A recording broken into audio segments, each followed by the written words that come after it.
ଯାଜପୁର ଜିଲ୍ଲାରେ ଗଞ୍ଜେଇ ମାଫିଆ ମାନେ ଚୋରା ଗଞ୍ଜେଇ କାରବାର କରୁଛନ୍ତି। ମାଫିଆ ମାନଙ୍କ ଚେର ସମଗ୍ର ଜିଲ୍ଲାକୁ ଗ୍ରାସ କଲାଣି।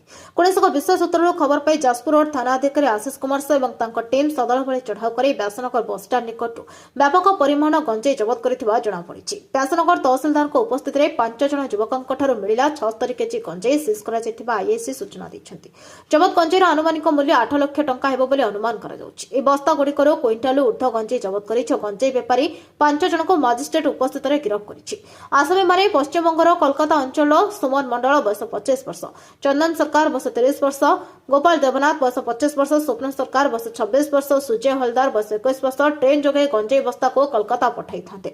जाजपुर रोड स्टेशन ट्रेन जोगे गंजेई कोलकाता को चालाण हो आसुथिला। आज जाजपुर रोड थाना अधिकारी असित कुमार साहु विशेष सूत्रରୁ खबर पाई बसस्टाण्ड उपरे चढ़ाऊ करी गंजेई बस्ता मान जबत करी 5 जन युवक को थाना केस नंबर 33/26 रे गिरफ करी अबकारी आईन एनडीपीएस रे गिरफ करी आसामी मानक जाजपुर कोर्ट पठाइछि। ए मामलार सब इन्स्पेक्टर मानस कुमार साहू तदंत जारी रखिछन्ति।